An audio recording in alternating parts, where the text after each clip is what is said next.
Welcome to the capital study circle.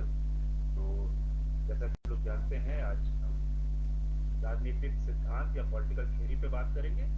और ये जो बेसिक चीज है, किसी जब भी हम कोई सब्जेक्ट पढ़ते हैं तो उसकी थ्योरी या उसके जो सिद्धांत हैं उसके बारे में जानना जरूरी होता है। तो सबसे पहले कि ये क्या है, सिद्धांत है क्या, जरूरत क्यों है।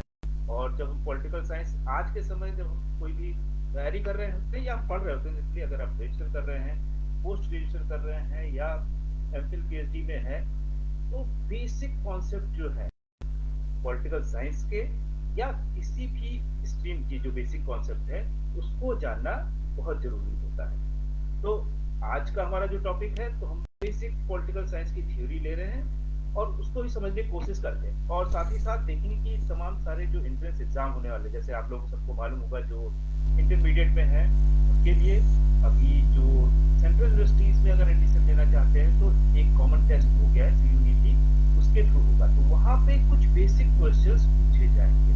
इसके अलावा जो एमफिल तो खत्म कर दिया गया है, पीएचडी और एमए में जो क्वेश्चंस होंगे वो भी एक तो ऑब्जेक्टिव टाइप क्वेश्चंस होंगे। तो पॉलिटिकल थ्योरी जब पढ़ रहे हैं तो क्लैरिटी अगर नहीं होगी, कॉन्सेप्ट क्लियर नहीं होगा, तो फिर वो वहां पे हम जनरली सब जो जानते हैं, हम तमाम सारे आम बोलचाल की भाषा में बोलते हैं कि आपकी थ्योरी समझ में नहीं आई, आपके अलग कॉन्सेप्ट है, या फिलॉसफी बोल देते हैं। लेकिन इन सब में क्या डिफरेंस है, इन्हीं चीजों को जानने के लिए। और अगर हम किसी एग्जाम में जा रहे हैं तो वहां पे अगर सब्जेक्टिव या ऑब्जेक्टिव क्वेश्चंस आते हैं तो उसको कैसे सॉल्व करेंगे, ये एक बड़ी समस्या होती है। क्योंकि हमको कई बार चीजें मालूम होती है, लेकिन जैसे वो ऑब्जेक्टिफाइड रूप में आ जाती है कि चार ऑप्शन है इसमें से, तो कई बार हमको सिमिलर लगते हैं कि एक जैसी बात तो है, एक ही चीज तो है, लेकिन वो उसमें क्या डिफरेंस होता है, अगर वो कॉन्सेप्ट में क्लैरिटी होगी तो आप बहुत इजीली पकड़ लेंगे और आप बिल्कुल सही करेंगे। तमाम सारे जो फैक्चुअल चीजें होती है वहां पे तो आसानी से आप कर सकते हैं। अगर मान लीजिए प्लेटो का कोई खास थ्योरी पूछ दी या ईयर पूछ दिया या इस तरह की चीजें पूछ दी, तब तो आप 100% सही करेंगे या गलत होगा। लेकिन क्योंकि उसको याद है तो सही होगा, अगर नहीं है तो गलत भी हो सकता है। लेकिन उसी के साथ अगर आप देखें कि जो थ्योरेटिकल पोर्शन होता है, कॉन्सेप्चुअल पोर्शन होता है, उसमें कई बार चीजें मालूम होने के बावजूद भी हम गलत कर देते हैं, नहीं समझ में आता है, सब एक जैसे लगते हैं। उसी चीज को जानने के लिए हम शुरू करते हैं अपनी क्लास और शेयर करते हैं स्क्रीन को।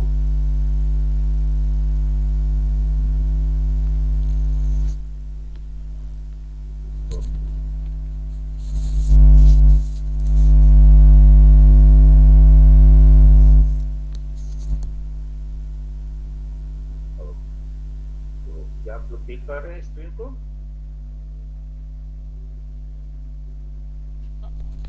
अभी नहीं सर।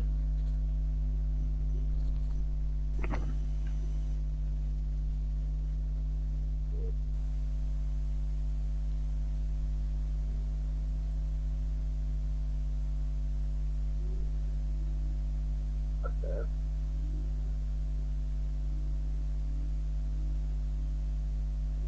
लेकिन शेयर का ऑप्शन नहीं आ रहा है। Okay sir, I am doing it.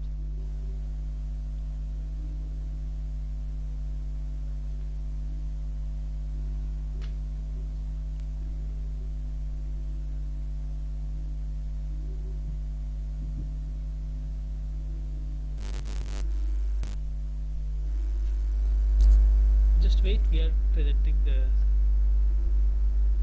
screen.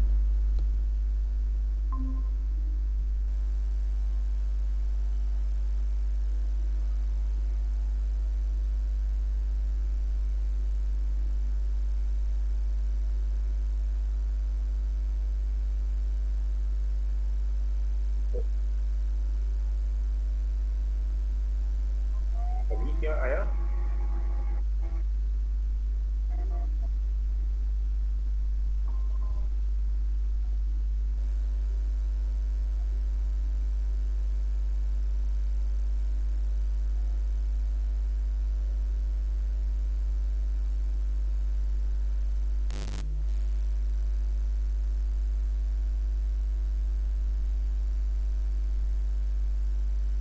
Just a minute.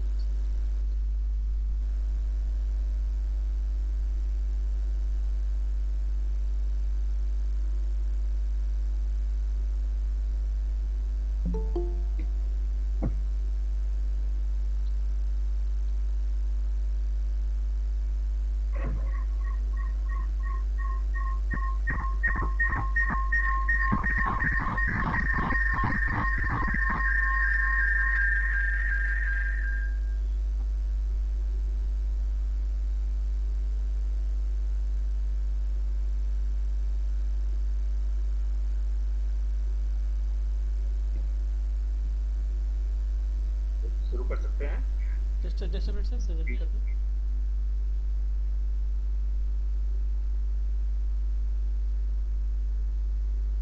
Ji sir, screen सबके सामने है।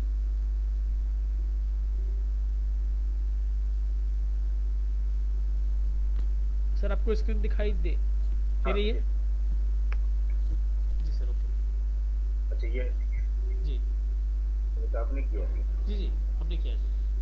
अच्छा ये उससे क्यों नहीं हो रही है सर?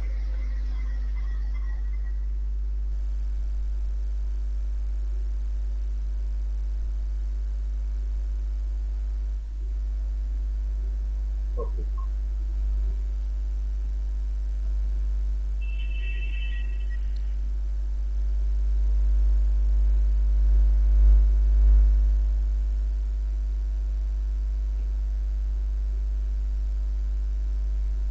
सर आप चलें।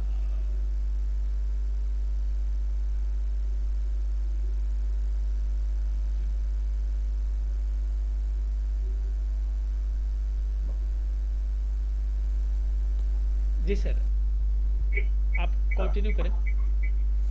स्क्रीन है ओके सामने। तीन तो है ठीक है। अच्छा मैं इसको भी कंट्रोल नहीं कर सकता। ओके तो ठीक है, हम ये भी देखते हैं कि स्क्रीन पे जैसा कि आप देख पा रहे होंगे और यहाँ पे लिखा हुआ है कि राजनीतिक सिद्धांत क्या है, व्हाट इज पॉलिटिकल थ्योरी। तो first things comes in our mind कि व्हाट इज पॉलिटिकल थ्योरी। कभी किसी भी चीज को हम जानने की कोशिश करते हैं तो ये आता ही है। तो पहली चीज देखते हैं कि जैसे यहाँ पे एक्चुअली हमने हिंदी में लिया है क्योंकि तमाम सारे जो स्टूडेंट्स हैं वो हिंदी से भी डिमांड कर रहे थे, और if you need we can try to explain it in English too। तो राजनीतिक सिद्धांत एक ऐसा पदबंध है जिससे राजनीतिक चिंतन, राजनीतिक दर्शन और अ, ये विश्लेषण, परीक्षण, ये तमाम सारी चीजें आती हैं जब हम राजनीति की बात करते हैं। तो सिद्धांत किसी भी, सिर्फ राजनीतिक सिद्धांत की बात नहीं करते, राजनीतिक सिद्धांत के अलावा हम किसी भी सिद्धांत की जब बात करते हैं तो उसमें तमाम सारी चीजें आती हैं कि जुड़ जाती हैं कि फर्स्ट जो है चिंतन होना चाहिए, जो आइडिया है वो होना चाहिए, इसके बाद उस पर विचार होंगे, उसका दर्शन होगा और उसके बाद उसका परीक्षण होता है, और परीक्षण के बाद जो आइडिया आता है, परीक्षण जो होगा उसके बाद जो आइडिया आता है वो हम कहते हैं उसको सिद्धांत। तो अब कुछ सिमिलर टर्म्स हैं, जैसे आप कह सकते हैं राजनीतिक दर्शन, दर्शन या पॉलिटिकल फिलॉसफी, और साथ ही साथ पॉलिटिकल फिलॉसफी के साथ ही पॉलिटिकल थ्योरी, दो कई बार यूज किए जा रहे ऐसे शब्द होते हैं जो एक जैसे होते हैं कि पॉलिटिकल फिलॉसफी क्या है और पॉलिटिकल थ्योरी क्या है। तो फिलॉसफी कह सकते हैं एक ऐसा आइडिया है, वो हम सब के अंदर होता है, या कह सकते हैं कि हर आदमी एक फिलोसफर हो सकता है, लेकिन हर आदमी एक थ्योरी नहीं दे सकता, क्योंकि थ्योरी जो होती है वो एक तरह से जो साइंटिफिकली या प्रैक्टिकली या फिर कह सकते हैं कि लगातार जो प्रयोग करके उसको जब सिद्ध कर दिया जाता है तो हम उसको कहते हैं कि वो है पॉलिटिकल थ्योरी, या किसी भी चीज की थ्योरी जो वहां हो। अब पॉलिटिकल थ्योरी हमने बताया कि इस तरह के तमाम सारे जो है कि पॉलिटिकल आइडिया हो सकता है, फिलॉसफी हो सकता है, थ्योरी हो सकता है। तो इसके बाद अगर हम देखें पॉलिटिकल फिलॉसफी क्या है, तो नेक्स्ट स्लाइड पे अगर हम जाएं तो देखते हैं कि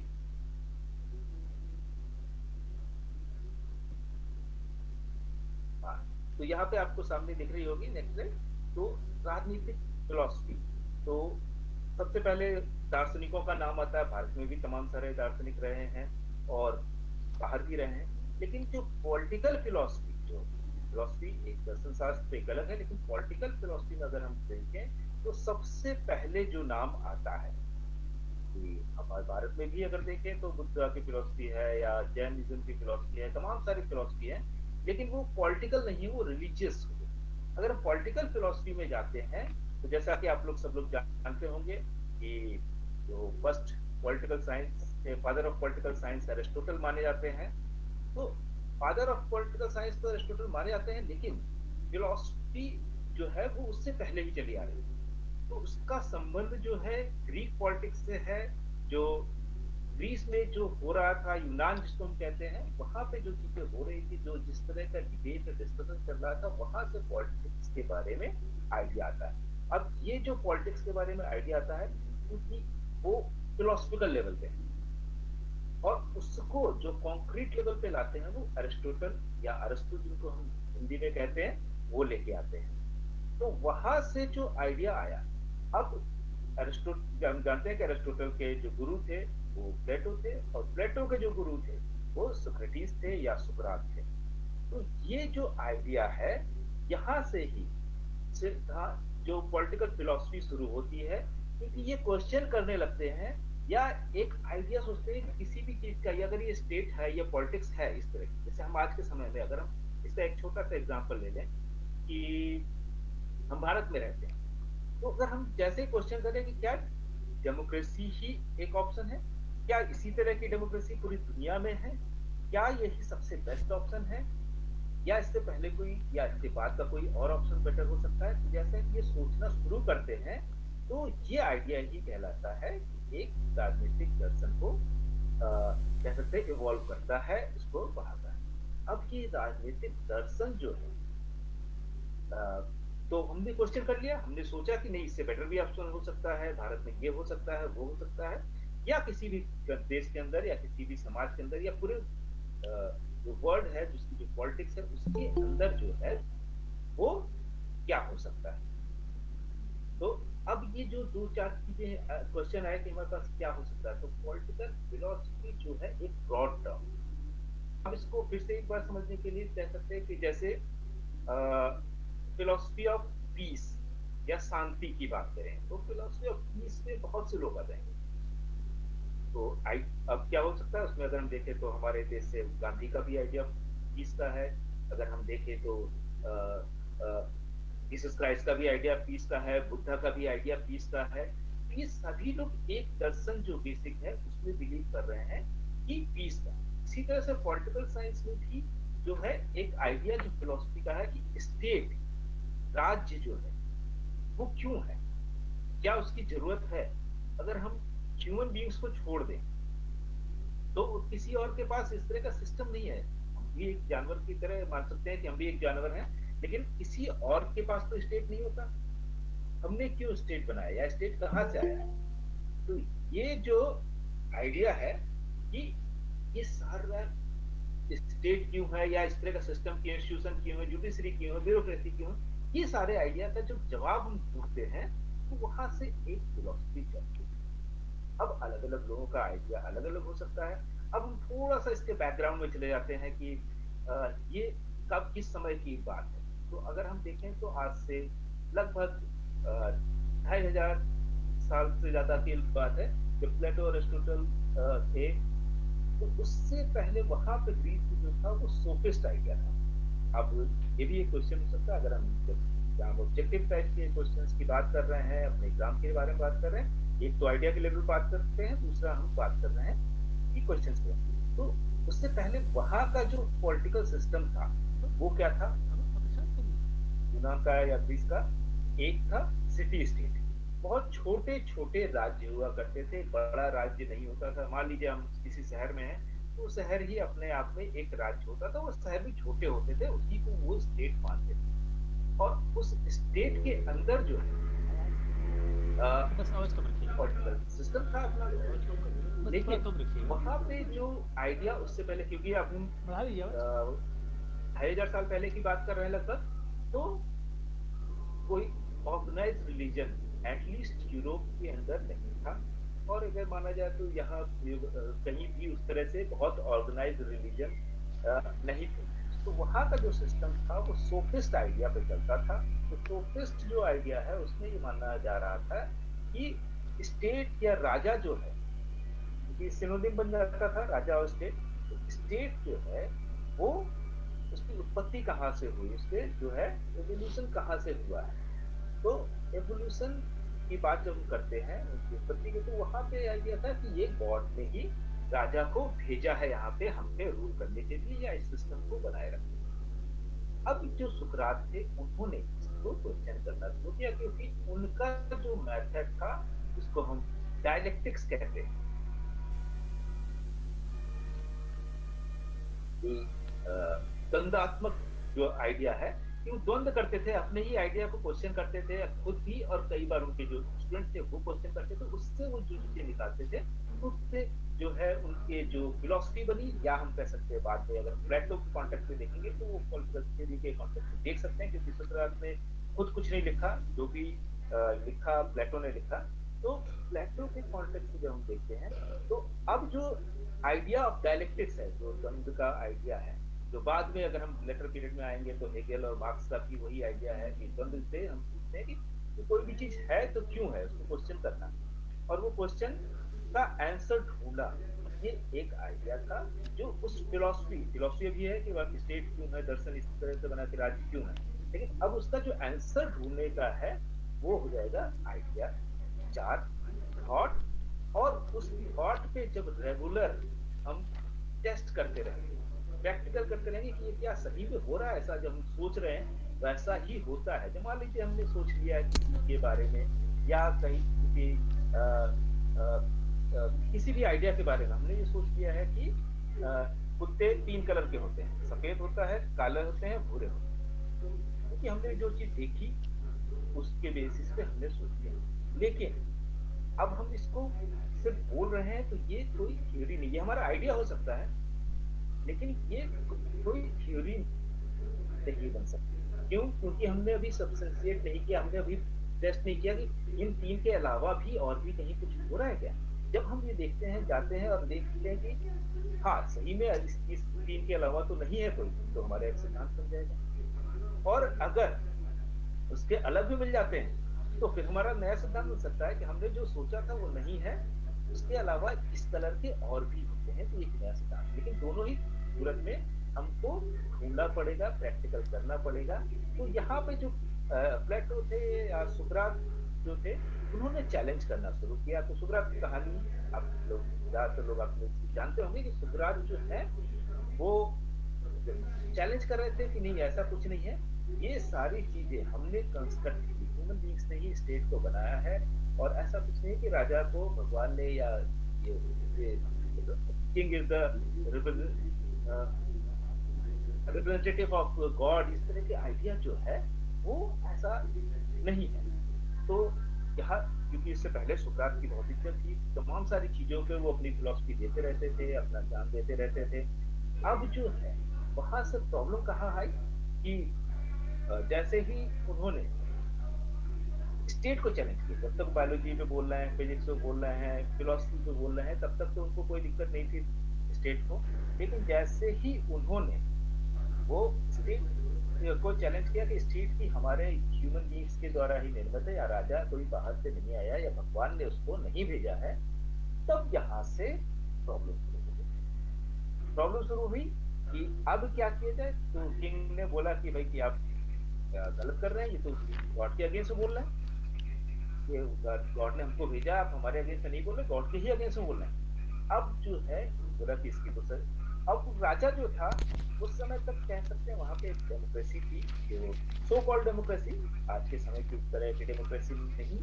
तो वहां पे लोगों को बुलाया उन्होंने और लोगों से ही पूछा, किंग ने, क्योंकि किंग नाराज हुए, लेकिन लोगों से ही पूछा कि इनके साथ क्या सलूक किया जाना चाहिए, क्योंकि ये तो सीधे सीधे ईस्ट निंदा, जिसको हम ब्लास्फेमी कहते हैं, या फिर कह सकते हैं कि गॉड को ही नकार रहे हैं जिसने मुझे भेजा है यहाँ पे रूल करने के लिए। अब उन्होंने क्या किया, डेमोक्रेसी का फायदा उठाया कि लोगों से पूछा, कि अपने लिए नहीं, मुझे तो ठीक है मैं जो रहूंगा, लेकिन क्या बताइए कि जो आदमी इस निंदा कर सकता है, जो ये बोल सकता है कि मुझे गॉड ने नहीं भेजा, उसको क्या सजा देनी चाहिए। तो अब जनता, डेमोक्रेसी का ये नुकसान भी होता है कि हर आदमी जो है वो उतना पॉलिटिकली सेंसिटिव या फिलोसफिकली अवेयर नहीं हो सकता जितना सुकरात है। तो सुकरात को समझने के लिए तो बहुत इंटेलेक्ट होना चाहिए उनके पास, लोगों के पास, तो आम जनता के पास तो नहीं था। उन्होंने कहा इस तरह से आदमी को मार देना। अब फिर से राजा एक बार और उदार बनता है, उसको सोचता है कि मैं आपको माफ कर सकता हूँ इस शर्त पे कि आप बोल दीजिए कि ये सारे जो अभी तक जो आपने डिस्कस किए हैं, इस तरह का आइडिया ये गलत है।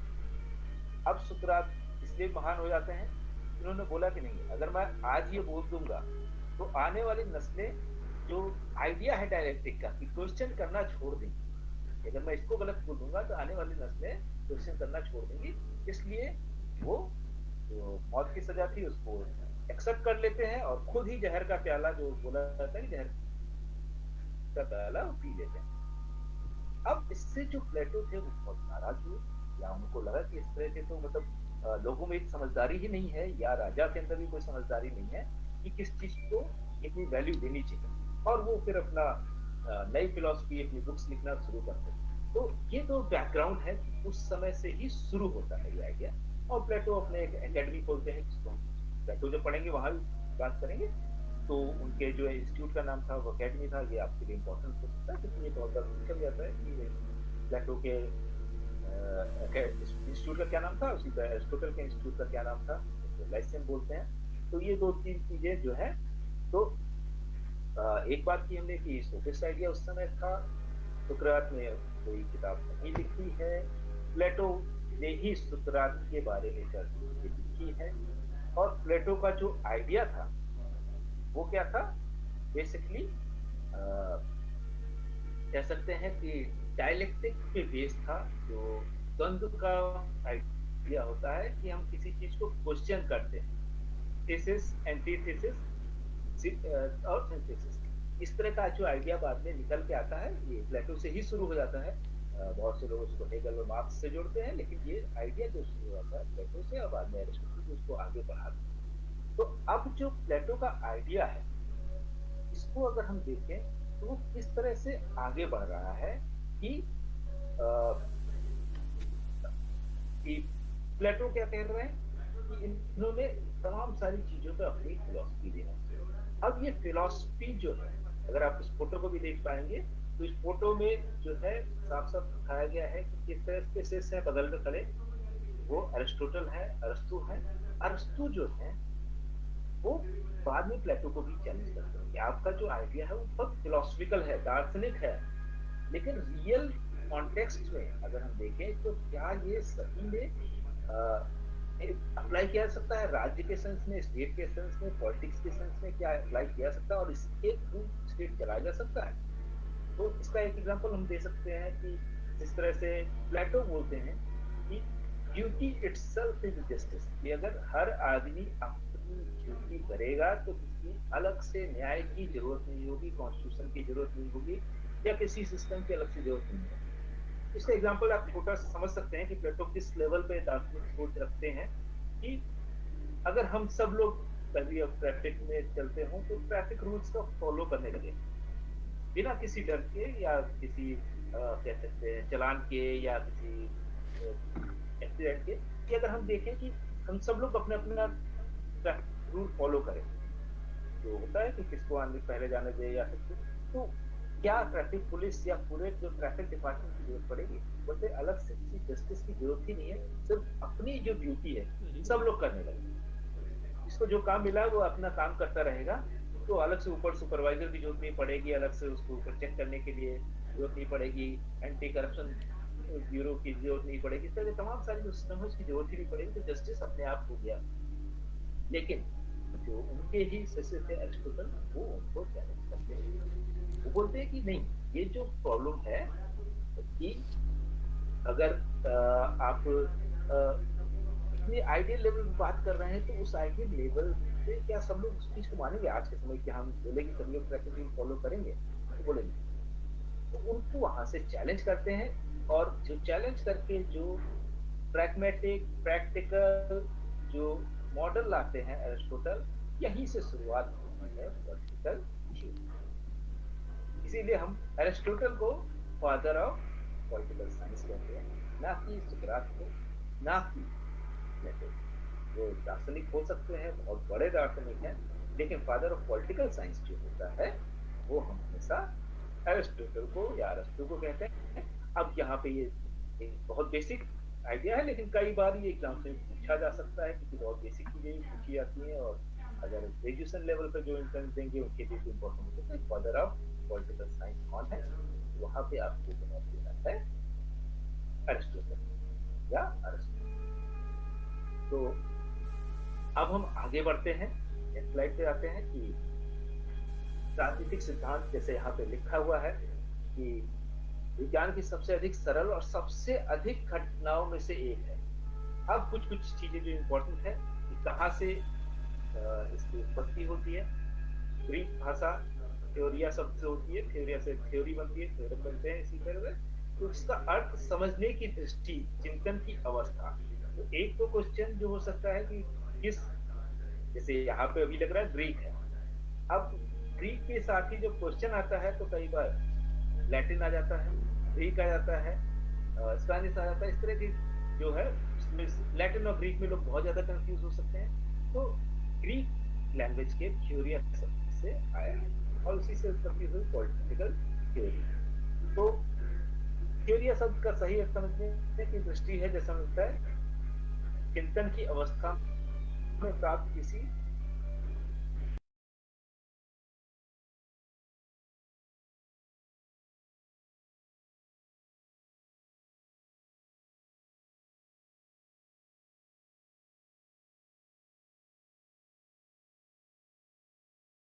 तौर पे राजनीतिक सिद्धांत से अभिप्राय उन सभी बातों से है जो राजनीति से संबंधित है और संकीर्ण अर्थ में या राजनीतिक समस्याओं की छानबीन से सरकार। तो इसको कि अगर हम देखें तो पॉलिटिकल साइंस का जो पैरोकियल या संकीर्ण जिसको हम कहते हैं, तो वो जो अप्रोच होता है उसमें कहते हैं पॉलिटिक्स से रिलेटेड, या पॉलिटिक्स का दूसरा नाम जो है पावर से रिलेटेड जो चीजें हैं उसको हम पॉलिटिकल थ्योरी या पॉलिटिक्स। लेकिन ब्रॉडली जो होता है पॉलिटिक्स आइसोलेशन में या अलग से एकांत में तो नहीं हो सकती। इसलिए पॉलिटिक्स से रिलेटेड सभी समाज में कुछ भी हो रहा है, चाहे वो सांप्रदायिकता हो या सांप्रदायिकता पॉलिटिक्स का हिस्सा नहीं हो, सोशियोलॉजी का हिस्सा हो सकता है।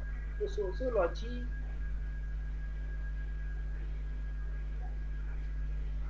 भी पॉलिटिक्स पे इफेक्ट करेगा। इकोनॉमिक्स जैसे अगर आजकल आप देख रहे हो तो बहुत बड़ी घटनाएं हो रही हैं, एक तरफ रूस और यूक्रेन का युद्ध हो रहा है, तो वो तो रहा वो रूस और यूक्रेन यूरोप में और एशिया, मतलब रसिया का जो एशिया पार्ट वहां पे, लेकिन उसका इफेक्ट पूरी दुनिया पे पड़ रहा है, पूरी दुनिया चिंतित। तो ब्रॉडर सेंस में जो बोला कि अगर हम ब्रॉडर सेंस में देखें और संकीर्ण रूप से देखें तो बहुत ही भाई पॉलिटिक्स का मतलब क्या है कि स्टेट बन गया। हमारे यहाँ जैसे इलेक्शन हुए, अगर यूपी की बात करें तो या तमाम दूसरे स्टेट्स में हुए इलेक्शन, तो उसके ऊपर तो पॉलिटिक्स का मतलब ये समझाता है कि जो इलेक्शन हुए लोग जीतेंगे हारेंगे, सरकार बनाएंगे, उसकी तोड़ तोड़ होगी और इन्हीं को पॉलिटिक्स समझते। लेकिन जो लार्जर कॉन्टेक्स्ट में होता है पॉलिटिक्स का असर, तो हमने एक रूस यूक्रेन की बात की और दूसरा जो इंसिडेंट हो रहा है अगर आप पड़ोसी देश श्रीलंका को देखें तो वहां पर जो हो रही चीजें, इकोनॉमिक क्राइसिस आ चुकी है और उस इकोनॉमिक क्राइसिस की वजह से जो है वो तमाम सारा वहां पे दूसरी क्राइसिस सोशल क्राइसिस भी होगी ऑब्वियसली, और वो जो इकोनॉमिक क्राइसिस है वो पॉलिटिकल क्राइसिस में भी तब्दील होगी ही। जब इकोनॉमिक क्राइसिस देर तक रहती है तो पॉलिटिकल क्राइसिस में होती है। तीसरा अगर हम देखें तो हम देख सकते हैं कि पाकिस्तान के अंदर जिस तरह से एक पॉलिटिकल क्राइसिस हुई, उसका एग्जाम्पल जैसे हमने कहा कि अभी श्रीलंका के अंदर जो हो रहा है कि इकोनॉमिक क्राइसिस कल्मिनेट होगी पॉलिटिकल क्राइसिस में।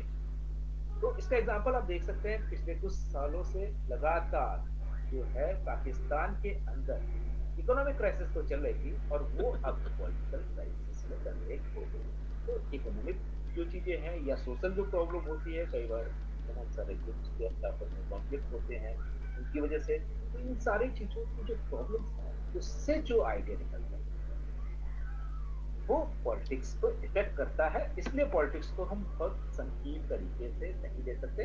और बाद के जो थिंकर्स हैं, अगर हम मार्क्स को देखें या उसके अलावा जो बाद में हम देखेंगे बहुत सारे आज के जो मॉडर्न थिंकर्स हैं, वो तो कहते हैं कि इसको बिल्कुल आइसोलेट नहीं कर सकते, हर एक चीज जो है वो पॉलिटिक्स को इफेक्ट करेगी। और उसी तरह सिमिलरली पॉलिटिक्स जो है हर एक चीज को इफेक्ट करेगी, उसको इफेक्ट करेगी, वो आपके कहते हैं सोशल कंपोजिशन को इफेक्ट करेगी, वो आपके एजुकेशन को इफेक्ट करेगी, वो आपके हेल्थ सिस्टम को इफेक्ट करेगी, वो सारी चीजों को इफेक्ट करती है। और कई बार तुम डायरेक्टली कुछ चीजें समझ ही आते हैं, जैसे हेल्थ, एजुकेशन, ये सब चीज तुम डायरेक्टली समझते हैं, क्या अनएम्प्लॉयमेंट होगा, ये पॉलिटिक्स से रिलेटेड है। लेकिन समाज में कितना जो सौहार्द होगा, ये भी पॉलिटिक्स से ही आता है। या समाज के अंदर जो कहते हैं महिलाओं की स्थिति क्या होगी, वो भी कई बार पॉलिटिक्स से ही डिसाइड होता है। और वो उल्टा भी है कि तो समाज में स्थिति होगी, पॉलिटिक्स में रिफ्लेक्ट होगी, वहां पर रिप्रेजेंटेशन कम मिलेगा।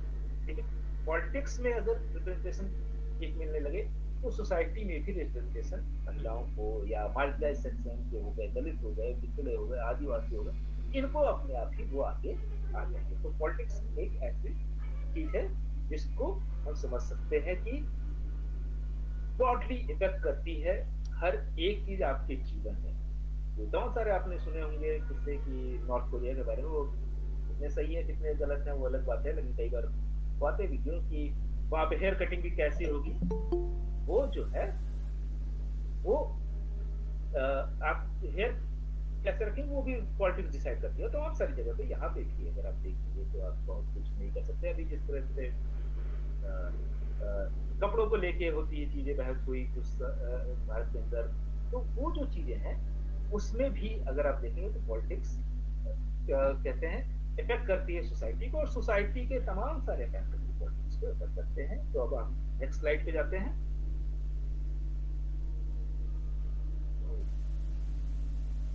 अब इसका डेवलपमेंट जो है राजनीतिक सिद्धांत की, जो सिद्धांत अब हमने आ गए सिद्धांत पे जो हम बात करें तो बेसिकली थ्योरी, तो बैकग्राउंड हमने डिस्कस कर लिया कि कहाँ से शुरू होता है, क्योंकि ये आइडिया ग्रीस से शुरू होता है, यूनान से शुरू होता है, क्योंकि और कहीं पे अगर हम देखें तो इतनी क्लैरिटी के साथ पॉलिटिकल फिलोसफी को रिलीजियस फिलोसफी तमाम जगह डेवलप हो रही थी, उसका एक पार्ट होता था पॉलिटिक्स।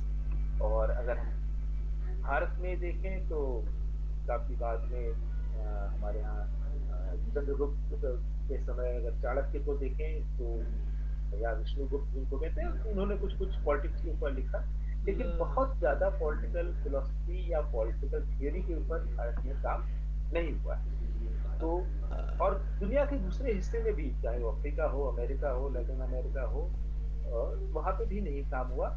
और सबसे अधिक काम अगर हुआ है तो ग्रीस से, यूनान में, बाद में इटली या रोम में, पादरी जी तो यहाँ पे काफी काम हुए हैं पॉलिटिकल फिलोसफी के कॉन्टेक्स्ट में। तो पॉलिटिकल थ्योरी के कॉन्टेक्स्ट में आ जाते हैं, हम सीधे बात करते हैं। राजनीतिक सिद्धांत की उत्पत्ति का केंद्र बिंदु यूनानी राजनीतिक चिंतन को माना जाता है। बात कर चुके हैं हमने, आपको बता चुके हैं। यूनानी दार्शनिकों व चिंतकों ने आदर्श राज्य की संकल्पना पर भी अपना सारा ध्यान केंद्रित किया। अब यहाँ पे एंशिएंट टाइम की बात करें, मध्य युग में अगर हम आ जाए तो मेडिवल एज, मध्य युग में सेंट एक्विनस जैसे विचारकों ने राजाओं को पृथ्वी पर ईश्वर का अवतार माना, जिसकी दृष्टि ईगल के विश्वात्मा के विचार में होती। अब हम मध्य एज में जब आ रहे हैं तो दो चीजें हो सकती हैं कि एक तो हमने देखा कि एंशिएंट टाइम जो है उसमें जाएं तो प्लेटो, अरिस्टोटल, सुकरात, ये सारे लोग हो चुके हैं। लेकिन उसके बाद राजनीतिक जो चिंतन है उस पर एक विराम सा लग गया, एक कह सकते हैं कि नए आइडिया आना बंद हो गए। अब क्यों होता है, इसका एक बड़ा जो कारण माना जाता है वो है कि क्रिश्चियनिटी, ईसाई धर्म की उत्पत्ति जो हुई वहां से दो चीजें जो हुई। एक तो ईसाई धर्म के आने से बहुत से जो मोरल वैल्यूज तो सोसाइटी में बहुत चली गई, उन्होंने मोरल पे तो बहुत ज्यादा, पीस पे बहुत ज्यादा फोकस किया, इस तरह की चीजें की। और उससे मोरलिटी, कन्फेशन जैसे आइडिया है कि आपने गलती की तो आप कुछ कन्फेस कर लीजिए। लेकिन दूसरी तरफ के जो फायदे, मोरल वैल्यूज में तो फायदे हुए, लेकिन जो रैशनल वैल्यूज है, तार्किक जो मूल्य है, जो प्रैग्मेटिक मूल्य थे, या कह सकते हैं आर्गुमेंट करने का, जो तर्क करने का आइडिया था, इसको कम कर दिया। हर चीज का जो उत्तर है वो बता दिया, बाइबल में लिखा हुआ है, क्योंकि ये गॉड चाहते हैं ईश्वर चाहता है इसलिए ऐसा होता है। अब राज्य के बारे में, राज्य ऐसा क्यों है? ये भाई गॉड ने बनाया होगा ऐसा होगा। तो ये जो शांति का जो पीरियड था और मध्य युग जो पीरियड था, उसको पॉलिटिकल साइंस की भाषा में हम डार्क एज कहते हैं, अंधकार युग कह सकते हैं हिंदी में। तो डार्क एज जो वो आ जाता है। और जो साइंटिफिक टर्म्स में डार्क एज है, बाकी जो फिलोसफिकली दूसरे रिलीजियस फिलोसफी में तो गोल्डन एज हो जाएगा, लेकिन पॉलिटिकल साइंस या लार्जर साइंस के साइंटिफिक टेम्परामेंट के सेंस में देखें तो वहां पे उसको हम डार्क एज कहते हैं। अनटिल की 14th सेंचुरी आते आते जब मॉडर्निटी आती है, रेनेसा होता है, इन सब चीजों के बारे में थोड़ा बात करेंगे। तो अब यहाँ पे उसके बाद है औद्योगिक क्रांति के बाद इंग्लैंड और अमेरिका में संविधान व संवैधानिक कानूनों के विकास पर जोर दिया जाने लगा। अब राज्य कानून, स्वतंत्रता, अधिकार और न्याय की संकल्पनाओं के साथ साथ सरकार की कार्यविधियों को भी परखने की चेष्टा। अब जैसे यह प्रक्रिया 19वीं शताब्दी के अंत तक और प्रचलित रही। 20वीं शताब्दी के अंत में राजनीतिक सिद्धांत को एक विशिष्ट चीज बना।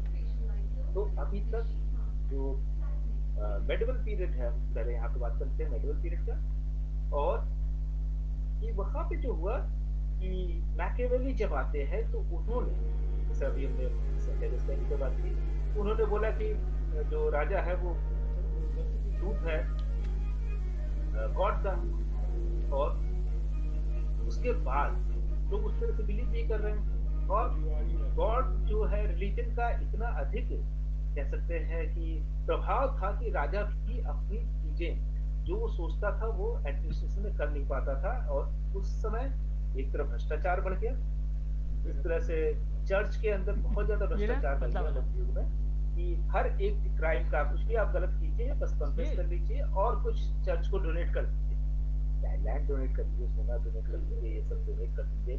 चढ़ावा, जैसे हिंदुस्तान में होता है ना, कुछ चढ़ावा, आपने गलत से गलत काम किया लेकिन कुछ चढ़ावा दे दिया, तो उस तरह से चर्च भी करने लगा था। तो उससे एक जो है उसके खिलाफ रिजेंटमेंट, उसके खिलाफ नाराजगी जो है वो डेवलप होती है, और वो नाराजगी जो होती है वो सीधे सीधे करती है पॉलिटिकल आइडिया फिर से जनरेट करने के लिए। और मैकियावेली उसमें एक बड़ा नाम आते हैं जिन्होंने बोला राज्य का जो धर्म है उससे कोई संबंध नहीं होना चाहिए, स्टेट को सेकुलर होना चाहिए, अपनी शक्ति को बढ़ाने के लिए, अपने राज्य को बढ़ाने के लिए राजा को स्वतंत्र होना चाहिए।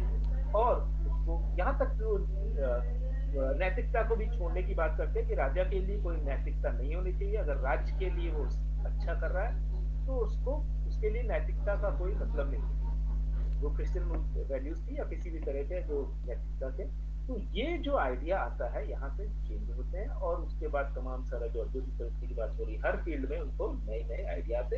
तो एक क्वेश्चन यहाँ से बन सकता है कि पहली बार जो सेकुलरिज्म का आइडिया कौन लाता है, वो है मैकियावेली। अब हम उससे आते हैं कि उसके बाद रेनेसां होता है, modern time, Hobbes, Locke, Rousseau, इस तरह के तमाम सारे थिंकर्स आते हैं जो ये बताते हैं कि किस तरह से स्टेट का रोल क्या है, क्यों उत्पत्ति हुई, यहाँ से सोचना शुरू करते हैं। और कहते हैं ओरिजिन ऑफ स्टेट जैसे कॉन्सेप्ट आते हैं। अब यहाँ से 1903 तो हम बाद में देखते हैं कि 1903 में जो है पॉलिटिकल साइंस एसोसिएशन बनता है, और ये एसोसिएशन जो है राजनीति जो सिद्धांत थे उनके लिए बनाया जाता है, कि हर एक चीज का, संस्थाओं का, राज्य के लक्ष्य, न्याय, सुरक्षा, स्वतंत्रता, समानता आदि तमाम सारी चीजों पे बात करेगा।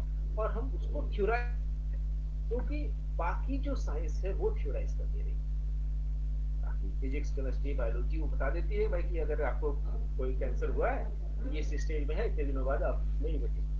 तो उसी तरह से हम भी जो पॉलिटिकल साइंस है वो भी जो है वो उसी तरह से हम कहें कि भाई ये चीज हो रही है सोसाइटी में, तो इतने दिनों में ये स्टेट कोलैप्स कर जाएगा, इतने दिनों में ये हो जाएगा, ये करना चाहिए, प्रोटेक्शन कर लेंगे हम पॉलिटिकल साइंस के। नेक्स्ट स्लाइड पे जाते हैं।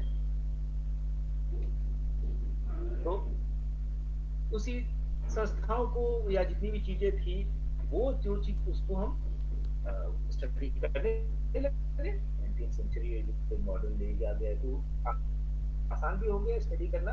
तो अब राजनीतिक संस्थाओं के गुण दोष की चर्चा के साथ साथ उनकी अच्छाइयाँ बुराइयों को निष्कर्ष निकालेगा, कि भाई कि वो इंस्टीट्यूट है सही है कि नहीं गलत है। तो इन सब चीजों की चीजें की जा रही है। चार्ल्स मेरियम, ये कैटली जैसे विचारकों के प्रयोगों ने अब राजनीतिक सिद्धांत को यथार्थवादी प्रवृत्ति से परिपूर्ण किया।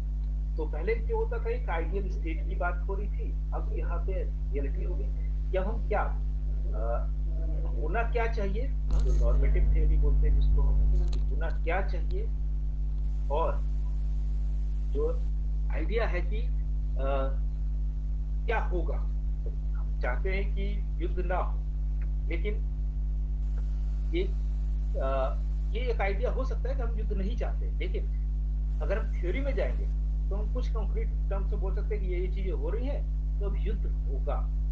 अगर हम ये प्रेडिक्ट कर पा रहे हैं तो ये पॉलिटिकल थ्योरी सही है। तो इस तरह के जो थिंकर्स थे, मेडियम और कैटलिन, इस तरह के तमाम सारे थिंकर्स ने बोला कि हम यथार्थवादी तरीके से हम कि सिर्फ अच्छा बनने के लिए बोला युद्ध नहीं होगा तो गलत हो जाएगा। तो हम प्रैक्टिकली नहीं सोच रहे हैं ना कि क्या क्या हो सकता है, हमको तो सिर्फ प्रेडिक्ट करना है। जिस तरह से डॉक्टर प्रेडिक्ट करता है कि इस स्टेज पे कोई बीमारी है तो आगे इतने दिनों में सही हो जाएगी या इतने दिनों में खराब होगी और नहीं बचेगा, वो उसमें मोरल वैल्यू नहीं जोड़ता है कि नहीं इसको बोलते रहो कि नहीं आपको दी जाएगी कोई बात नहीं।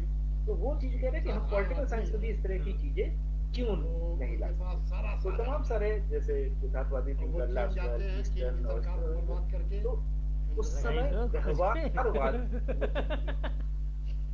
व्यवहारवाद जो है, ऑब्वियसली इसके जो फादर है उसमें व्यवहारवाद के जनक कौन है, तो डेविड ईस्टर्न। और बाद में जिसको हम इंग्लिश में बिहेवियरलिज्म कहते हैं, तो बिहेवियरलिज्म और पोस्ट बिहेवियरलिज्म दोनों के डेविड ईस्टर्न है। इसको बड़ी इंटरेस्टिंग स्टोरी उसको बताते हैं कि किस तरह से डेविड ईस्टर्न दोनों के ही जनक हैं। तो व्यवहारवाद ने क्या किया कि हम समाज सारी चीजों को कैलकुलेट करेंगे, सोसाइटी में क्या हो रहा है, क्या इकोनॉमिक्स में क्या हो रहा है, आसपास के देशों में क्या हो रहा है, उसके बेसिस पे हम प्रेडिक्ट कर लेंगे कि क्या चीज होने वाली है। अब बहुत सारे पॉलिटिकल फिलोसोफर, थिंकर सब लोग लग गए कि हम तो खोज लिया है, व्यवहारवाद आ गया है, हम तो फैक्टर्स देखते हैं किसी भी चीज का 10 फैक्टर है, उस पर हम 10 फैक्टर 20 फैक्टर जितने भी उसके बेसिस पर फेल कर देंगे। लेकिन ये सारे लोग फेल हो जाते हैं जब 1969 में वियतनाम वॉर होता है। इनको पता भी नहीं चलता है कि ऐसा कुछ वॉर हो सकता है। इनको लगा वर्ल्ड वॉर सेकंड खत्म हो चुका है, कोई वॉर नहीं होगा, लोग सीख चुके हैं, यूएनओ बन चुका है, अब तो सब कुछ सही हो गया है, अब कोई कुछ नहीं ऐसा होगा। वहां से इन्होंने सोचा कि लेकिन वियतनाम वॉर में क्या नाम था ये सारे प्रेडिक्शन फेल हो गए, किसी को कोई समझ में नहीं आया कि क्या किया सर्कस था क्या किया जाए। तो पॉलिटिकल लोग सुनेंगे, लेकिन जो पॉलिटिकल साइंटिस्ट थे उनको समझ में नहीं लगी कि ऐसा होने वाला है, इतने बड़े लेवल पे वॉर हो जाएगा और ये प्रेडिक्ट नहीं करता, कोई ऐसा जो पैरामीटर्स उनके पास नहीं थे। अब यहाँ से शुरू हुआ उत्तर व्यवहारवाद या पोस्ट, और ये सारी चीजें मॉडर्निटी के अंदर ही चल रही हैं। जो मॉडर्न एरा आ चुका है और तो कॉल्ड पोस्ट मॉडर्न एरा आ गया। तो अब हम देखते हैं कि 69 में उत्तर व्यवहारवाद की क्रांति के राजनीतिक सिद्धांत का नया आयाम दिया। ऑब्वियसली हम जो बात कर रहे थे कि पृथ्वी विश्व युद्ध और ये सब चीजें हो चुकी थी, और उन सारी चीजों की वजह से ये फील हुआ डेविड ईस्टर्न को। उन्होंने बोला हम अभी तक जो कुछ भी कर रहे थे वो सब कुछ खराब था या कुछ भी साइंटिफिकली वैलिड नहीं था, जिससे हमको लग रहा था कि पॉलिटिकल साइंस है तो हम वैलिड पॉइंट रखेंगे, हम प्रेडिक्ट कर पाएंगे कि पॉलिटिक्स में आगे क्या होने वाला है और इतिहास में क्या हुआ है और कैसे हो रहा है और क्यों हो रहा है, ये सब चीजों का जवाब मिलेगा। लेकिन वहां नहीं बनी। तो आगे बढ़ते हैं नेक्स्ट स्लाइड में कि जो अब जो मॉडर्न जो हमने बोला है कि मॉडर्न जो अप्रोच है जो मॉडर्न थ्योरी है, और इवन बाद में जो वर्ल्ड वॉर खत्म हो जाता है सेकंड वर्ल्ड वॉर तक, तो मॉडर्न थ्योरी वो भी क्रिटिसाइज करने लगे पोस्ट बिहेवियरिस्ट और ये सब। तो एक पोस्ट मॉडर्न एरा आ गया। कि मॉडर्न एरा में तो देखेंगे कि तमाम सारे जो लोग थे, अगर मैकियावेली से देखें तो यहाँ तक कि अगर आखिरी जो बड़ा थिंकर जॉन रॉल्स को मानते ऊपर लगी हैं, होगी तो जॉन रॉल्स हो, लॉक हो, यहाँ तक हम बड़े थिंकर मानते हैं। तो ये जो है, ये सारे लोग जो कॉमरेड थ्योरीज तो दे रहे थे, लेकिन वो कहीं अप्लाई सही से नहीं हो पाई। तो फिर पोस्ट मॉडर्न एरा आया, जिसमें बोला गया कि ये सारी चीजें बहुत सब्जेक्टिव है, ऑब्जेक्टिव है, कि उसका हर रियलिस्टिक देखिए आइडिया जो भी अलग अलग सरकार हो है तो सकता है, कॉमरेड और एक किसी के साथ बहुत कुछ सही भी हो सकता है। और आइडियोलॉजीज जो उस समय चल रही थी, दो मेजर आइडियोलॉजी, कैपिटलिस्ट और सोशलिस्ट आइडियोलॉजी के अलावा भी तमाम सारे आइडिया हैं जिसके थ्रू चीजें कर सकते हैं। अब जो हम बात कर रहे हैं कि ट्रेडिशनल पॉलिटिकल थ्योरी से किस तरह से मॉडर्न थ्योरी डिफरेंट है, वो देखें तो प्लेटो और अरस्तू से लेकर व्यवहारवादी क्रांति की शुरुआत होने तक हमें परंपरागत राजनीतिक सिद्धांत है, मतलब जो व्यवहारवादी को छोड़ दे, बिहेवियरिज्म आया। वो सारी जो चीजें हैं ट्रेडिशनल पॉलिटिकल थ्योरी है, जिसमें हम कहते हैं नॉर्मेटिव भी कहते हैं, क्योंकि ये किस पे फोकस कर रहे हैं, राज्य की प्रकृति, उसका आधार, सरकार, कानून, नैतिकता, प्रतिकृति, राजनीतिक संस्थाएं आदि परंपरागत राजनीतिक सिद्धांत जो है, इसके ट्रेडिशनल जो पॉलिटिकल थ्योरी थी इसके विषय रहे हैं, इन पे ही वो फोकस करते हैं। परंपरागत राजनीतिक सिद्धांत के विकास में प्लेटो, अरस्तु, Hobbes, Locke, Hegel, Karl Marx, Montesquieu आदि राजनीतिक विचारकों का महत्वपूर्ण योगदान रहा है। तो नेक्स्ट स्लाइड पे जाते हैं। और तो ये सारे लोग क्यों हम ट्रेडिशनल बोल रहे हैं इनको, अब ये बेसिक आइडिया है। देखिए, जो बेसिक आइडिया ये है कि क्यों हम इनको बोल रहे हैं कि पारंपरिक है, क्योंकि ये सारे लोग बोल रहे हैं कि ऐसा होना चाहिए, नॉर्मेटिव। इनका हर एक आदमी का एक विजन है, चाहे मार्क्स हो चाहे प्लेटो हो, वो होना चाहिए। तो बहुत ज्यादा साइंटिफिक नहीं है कि क्योंकि सोसाइटी ऐसी है इसलिए अब होगा, वैसा नहीं है। जो बिहेवियरिज्म बोलना शुरू करता है रियलिस्ट अप्रोच से, और पोस्ट बिहेवियरिज्म बाद में करता है। तो अब जो बिहेवियरिज्म आता है मॉडर्न, जो ट्रेडिशनल को अगर हम देखें कि ट्रेडिशनल में क्या क्या प्रॉब्लम थी, जैसे हमने बताया कि वैल्यू लेडन, तमाम सारी चीजें जो है वैल्यू लेडन, मतलब मूल्य सापेक्ष था, मूल्य रखना। जैसे कि हम अरिस्टोटल को देखते हैं, अरस्तु को देखते हैं, तो वो एक तरफ तो बहुत ही वैज्ञानिक तरीके से सोचते हैं, लेकिन उनके आइडिया में भी आता है कि जो स्लेव है उसको डेमोक्रेटिक तो होना चाहिए, जो सिटी स्टेट है, लेकिन उसमें स्लेव को वोटिंग राइट, या जो गुलाम है उनको, या महिलाओं को वोटिंग राइट नहीं होना चाहिए। तो क्योंकि उनकी वैल्यू, जो मूल्य है वो अलग है, तो उसकी वजह से भी वैल्यू लेडन होने एक बहुत बड़ी समस्या थी। या जिस तरह से तमाम सारा जो आज के समय में व्हाइट मैन बर्डन का आइडिया आया, जिस तरह से कि जो यूरोपियंस थे उन्होंने ये सोचा कि हम सुपीरियर हैं और हम पूरी दुनिया को, या व्हाइट लोग थे उन्होंने पूरी दुनिया को सभ्य बनाया, चाहे वो अफ्रीका हो, चाहे एशिया हो, भारतीयों को, चाहे फिलीपींस हो, चाहे जो भी हो, एशिया के दूसरे कंट्री हो, सब जगह जाके हम लोगों को सभ्य बनाएंगे, क्योंकि हमारा हम मोरली सुपीरियर। अब जो आइडिया आता है कि इसके बाद अगर कि जो हम बात कर चुके हैं, चाहे ये प्रकृति की बेसिकली आइडिया कह दे रहे हैं ऐसा होना चाहिए, क्योंकि उनके यहाँ होता है इसलिए हर जगह होना चाहिए। या तो इस तरह के लोग जो है, नेक्स्ट स्लाइड में आगे देखते हैं कि और क्या क्या जो फीचर्स है, कि इसमें क्या क्या प्रॉब्लम थी जो ट्रेडिशनल आइडिया है।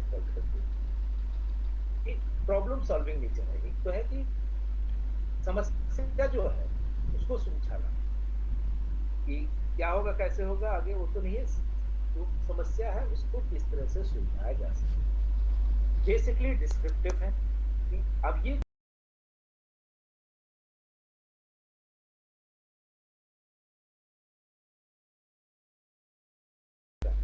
Traditional political theory, modern political theory, behaviourism में या पोस्ट बिहेवियरिज्म में क्या डिफरेंस है, ये जो है अभी हम ट्रेडिशनल के बारे में बात कर रहे हैं, तो बेसिकली डिस्क्रिप्टिव है। इसके अलावा दर्शन, धर्म और नैतिक शास्त्र का प्रभाव है, इससे इन्फ्लुएंस है फिलॉसफी का, रिलीजन का, एथिक्स का। इस तरह से हमने देखा ना कि जब यूरोपियंस आते हैं तो उनको लगता है कि हमारा रिलीजन सुपीरियर है, और कई बार वो रिलीजन से ही बहुत सी चीजें लेते थे, उसकी वजह से भी, जैसे महिलाओं को उनका राइट ना देना। तो ये वैल्यू जो थी ये रिलीजन से आ रही थी, वो क्रिश्चियनिटी में भी थी। वो अगर हम देखें आज के समय दुनिया के तमाम सारे धर्मों में, या इवन जो मोस्ट प्रोग्रेसिव रिलीजन माना था बुद्ध भी शुरुआत में महिलाओं को अपने बुद्धिज्म के फोल्ड में नहीं लेते, बाद में वो कहते हैं कि लेते हैं। तो महिलाओं को कहाँ से आ रही है? रिलीजन जो है वो इनजस्टिस उनके साथ करता है, और वो मोरल वैल्यू वहीं से आ रही है। अब मेनली डिडक्टिव जो होता है, ये बहुत इंपॉर्टेंट टर्म है, इसको ध्यान में रखिए और उसको समझिए, क्योंकि टेक्निकल लगता है। डिडक्टिव का मतलब होता है, दो तरह के अप्रोच होते हैं जब हम किसी साइंटिफिक चीजों में बात करते हैं या साइंटिफिक अप्रोच के साथ कोई रिसर्च करते हैं, तो इंडक्टिव या डिडक्टिव। डिडक्टिव का मेथड ये होता है कि हमने मान लिया कि कोई चीज नहीं, हमने मान लीजिए कि सूरज नहीं निकलता है, तो सूरज नहीं निकलता है, तो हमने क्या किया, अब हो सकता है कि बदली हो 2 दिन 3 दिन, तो हमने सिर्फ 3 दिन को लिया और हमने मान लिया क्या। तो और इंडक्टिव मेथड होता है कि हम कई दिनों तक अप्रोच को देखेंगे कि भाई इंडक्ट करेंगे किसी चीज को, या मान लीजिए जैसे हमने बोला कौवे सफेद नहीं होते, काले ही होते हैं। इंडक्टिव मेथड में हमको कम से कम अलग अलग जगह पे जाके अलग अलग को देखना पड़ता है। डिडक्टिव मेथड क्या कहता है, हमने देखा कौवा काला ही है, दूसरा कौवा देखा काला है, तीसरा देखा काला है, तो हम कहते हैं सारे कौवे काले होते हैं। हमने क्या बना दिया, सारे कौवे काले होते हैं। तो ये इस तरह की थ्योरी जो है, जैसे राज्य के बारे में जब प्लेटो बात करते हैं तो डिडक्टिव मेथड बोलते हैं कि राज्य ऐसा करता है, लेकिन उन्होंने सारे राज्य नहीं देखे, अपना राज्य और उसके बेसिस पे बना दिया। ऐसा नहीं कि गलत था, वो उनका तो एक एग्जाम्पल है, लेकिन वो सारे उसी समय में अगर हम अरिस्टो का मेथड देखें तो वो होता है, तो इसको हिंदी में निगमनात्मक कहते हैं, और इंडक्टिव को अवनात्मक शायद कहते हैं। तो अब तीसरा जो है मेनली लीगल फॉर्मल इंस्टीट्यूशनल, जो ट्रेडिशनल चीजें थी पॉलिटिकल साइंस की, उसमें इंस्टीट्यूशन की जस्टिस के ऊपर बात कर रहे हैं, लीगल होगा, कॉन्स्टिट्यूशन की बात होगी, इन सब चीजों को पॉलिटिकल साइंस में पढ़ाया जाएगा। और इसके बाद जजमेंटल स्टडीज होती है, किस तरह से किसी भी चीज को हम कह सकते हैं कि जो वर्ड दिखता है या क्या हुआ है अभी तक समाज में, उसके बेसिस पे कि ऐसा ही होता है। जैसे यहाँ पे हम देखें कि छोटे छोटे एग्जाम्पल देख सकते हैं कि भाई कि बाल को ही देख ले कि भाई लड़कियों के बाल बड़े होते हैं, लड़कों के काले होते हैं, वैसा कुछ छोटे होते हैं। तो ऐसा एक जजमेंटल आइडिया होते हैं, क्यों होते हैं, क्या है, इसका लॉजिक नहीं है। तो ये कई बार हाइपर डिस्क्रिमिनरी बहुत ज्यादा डिस्क्रिमिनरी था, और सब्जेक्टिव है, ऑब्जेक्टिव नहीं। ये हर चीज को एक्सप्लेन अलग अलग तरीके से कर सकते हैं। तो अब नेक्स्ट स्लाइड में आते हैं। अब मॉडर्न पॉलिटिकल थ्योरी वो क्या है, तो हमने बात की, ट्रेडिशनल तो हो गया, अब मॉडर्न की बात करते हैं।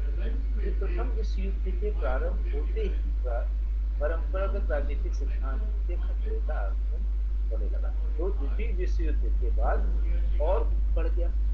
उसके बाद जो राजनीतिक और सामाजिक परिस्थितियों में परंपरागत जो सिद्धांत थे वो अप्रासंगिक लगने, मतलब अब इररिलेवेंट हो, जो ट्रेडिशनल आइडिया थे वो आपको बोल रहे हैं पॉलिटिकल थ्योरी दिया आपने, पॉलिटिकल दी, लेकिन उसके बावजूद जो आप सोच रहे थे वो हुआ नहीं। दो युद्ध हो गए और इतने लोग, लाखों लोग मारे गए। तो ये माना गया कि पॉलिटिकल थ्योरी अभी तक की जो ट्रेडिशनल है वो सोल्यूशन नहीं दे पा रही है। तो हम नए चीजों को, और जैसा कि यहाँ पे लिखा है चार्ल्स मरियम ने अपनी पुस्तक न्यू एस्पेक्ट ऑफ पॉलिटिक्स में ये स्पष्ट संकेत दे डाला कि राजनीतिक विज्ञान को नए मार्ग तलाशना पड़ेगा, क्योंकि राजनीतिक सिद्धांत ऐसी शक्तियों के संपर्क में आ गया है कि कालांतर में वो इसकी प्रक्रिया को मूलतः संशोधित करते। अब जो है दोनों युद्धों के बाद नए अप्रोच की जरूरत बढ़ने लगी है। मॉडर्न पॉलिटिकल नेक्स्ट स्लाइड में जाते हैं।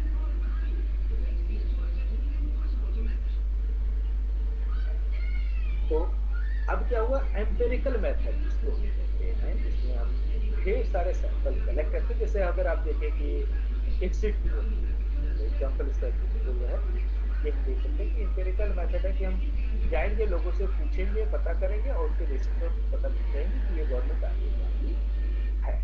तो इस तरह की जो एम्पेरिकल आइडिया जो है, ये पॉलिटिकल साइंस में आज के समय में बहुत ज्यादा कहते हैं कि यूज किया जा रहा है, चाहे एग्जिट पोल हो या इससे पहले तमाम सारी चीजें जो किसी गवर्नमेंट की जो पॉलिसी है उसका क्या इफेक्ट पड़ा, तो फीडबैक आजकल लेते हैं। अगर आप कभी ट्रेन में जाते हैं तो उसमें देखते हैं कि सफाई वाला आता है तो फीडबैक लेके जाता है, इस तरह की चीजें। तो एम्पेरिकल डेटा होने से पॉलिटिकल साइंस में भी उसी तरह के डेटा के बेसिस पे ये करने की कोशिश है। तो ग्लासकोल तथा मरीन ने शक्ति सिद्धांत तथा मॉस्को मिसल ने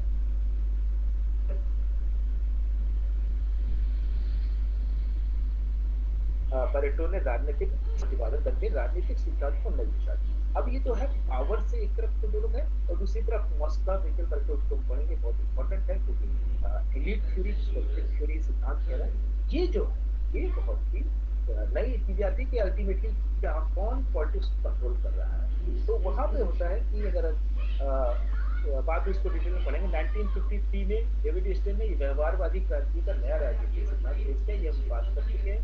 और बाद में ही आते आते 53 में इन्होंने व्यवहारवाद और 69 आते आते उसके बाद जो है उत्तर व्यवहारवाद, जिसको पोस्ट उसके बाद वो ले आते हैं। 1990 के बाद John Dern, Steven Dukes, David Held आदि विद्वानों ने राजनीतिक सिद्धांत का विकास किया। अब 19 के बाद एक नए तरीके का है, नेक्स्ट स्लाइड में जाते हैं।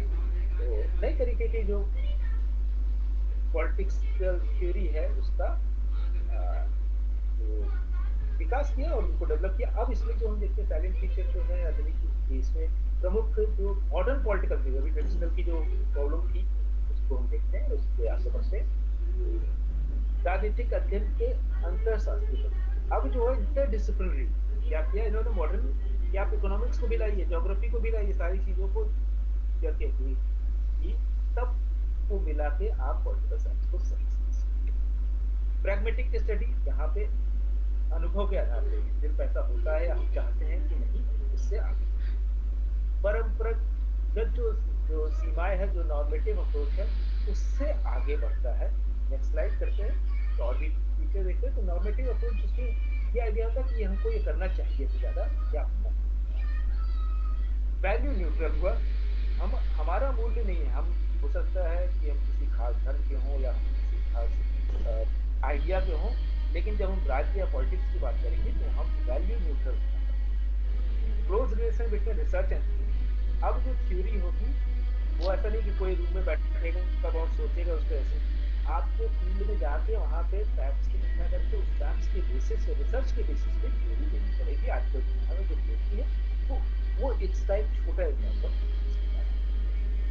Study of formal elements.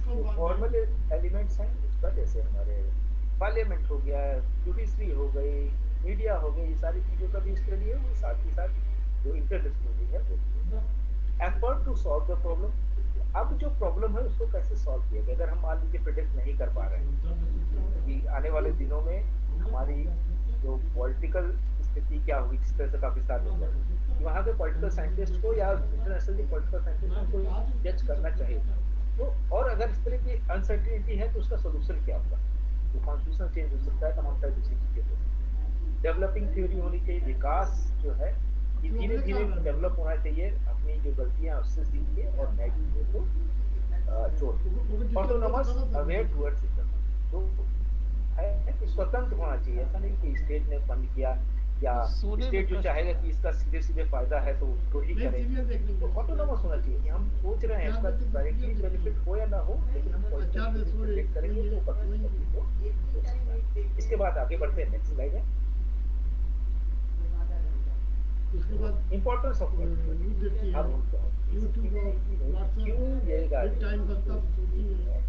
वो राजनीतिक सिद्धांत ही वह साधन है जो राजनीतिक तथ्यों घटनाओं, अध्ययन पद्धतियों, मानव मूल्यों में एक तथ्यात्मक संतुलन स्थापित कर सकता है। राजनीति के वास्तविक प्रयोगकर्ताओं, राजनीतिज्ञों, नागरिकों को सबको राजनीतिक और राजनेताओं और राजनयिकों के लिए राजनीतिक सिद्धांत का राजनीतिक सिद्धांत ही सभी को बेवास्तव स्वरूप से परिचित करा सकता है। इसी कारण मानव समाज ने राजनीतिक सिद्धांत राजनीतिक संविधान वैधानिक प्रगति के लिए राजनीतिक सिद्धांत का होना अति आवश्यक। तो ये तो बेसिकली बुद्धिस्ट लैंग्वेज है। तो अब हम इसको समझ लेते हैं कि आसान भाषा में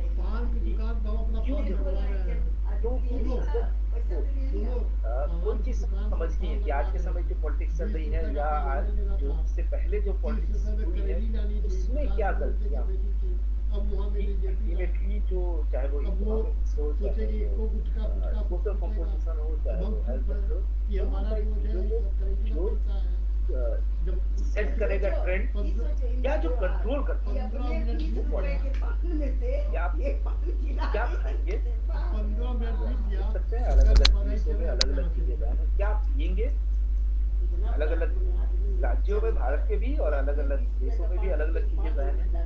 तो अल्टीमेटली ऐसा नहीं कि आप फ्री हैं कुछ भी खाने के लिए, उसी तरह से क्या पहनेंगे अलग अलग देशों में अलग अलग राज्यों में उसके भी रूल है। तो पॉलिटिक्स वो डिसाइड कर रही है, वो पॉलिटिक्स कभी आपको फ्रीडम देगी इतना कि आप कुछ भी खा सकते हैं, कैसे भी रह सकते हैं, और वो पॉलिटिक्स नहीं अलाउ करेगी। आप पढ़ेंगे कि नहीं पढ़ेंगे,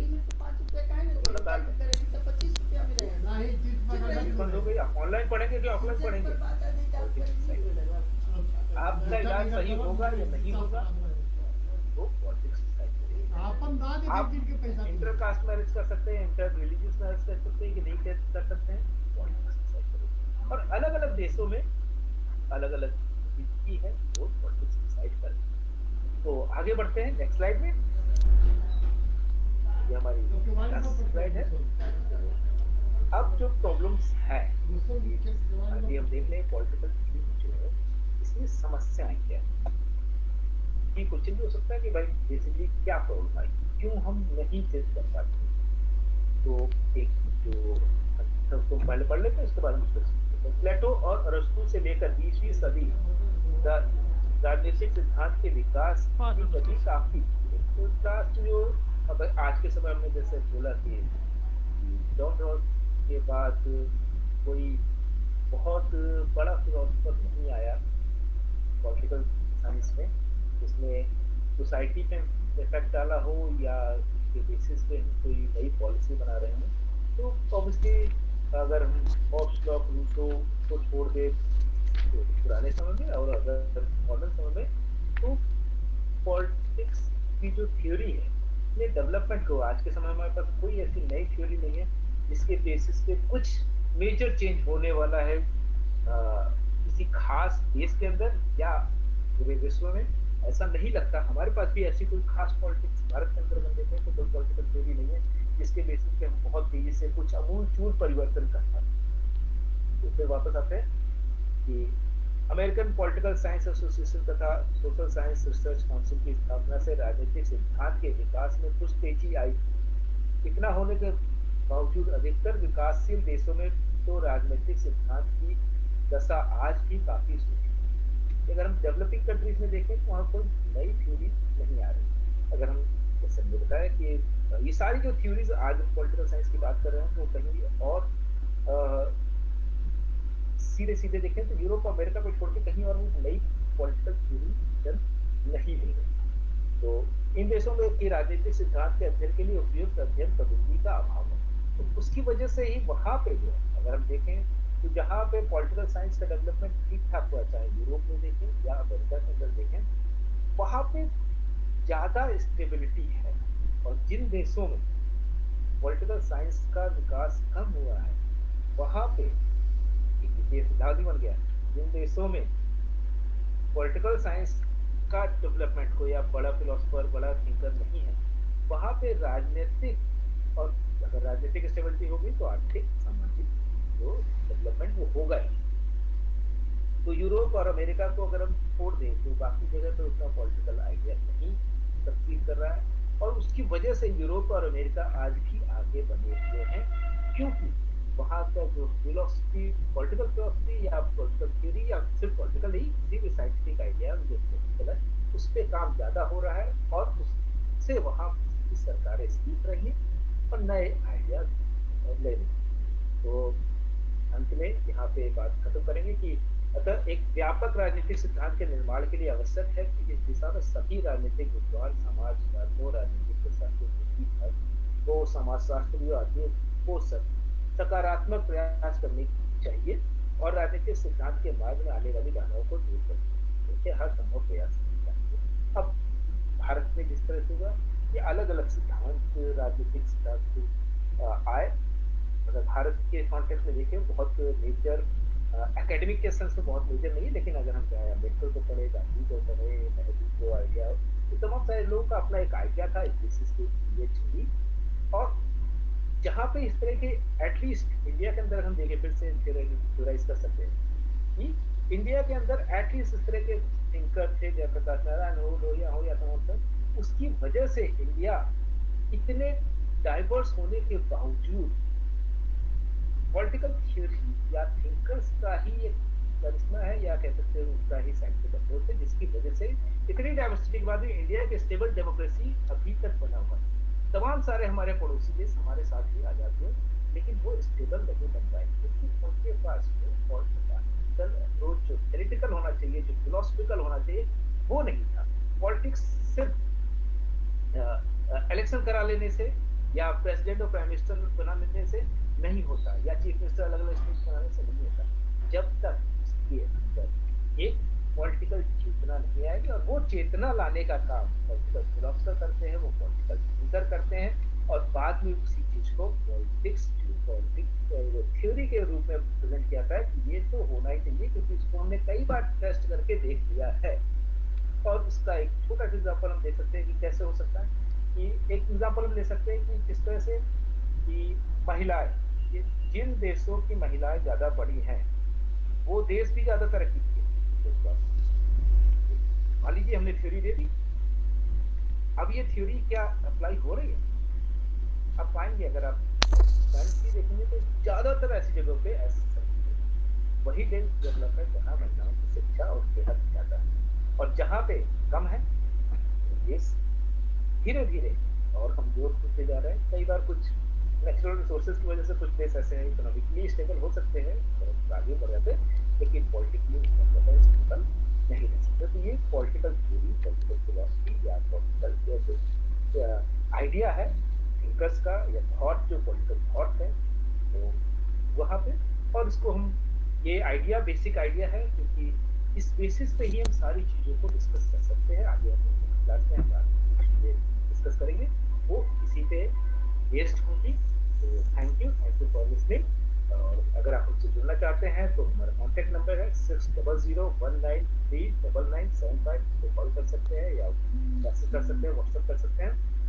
हमारा फेसबुक पेज का लिंक दिया हुआ है, और हमारा वेबसाइट है studycircle.com, उस पर आप जा सकते हैं, वहाँ पे आप हमारी देख सकते हैं और हमसे आप जुड़ सकते हैं, और आने वाले दिनों में तमाम सारे एग्जाम्पल्स की तैयारी कर सकते हैं। Thank you.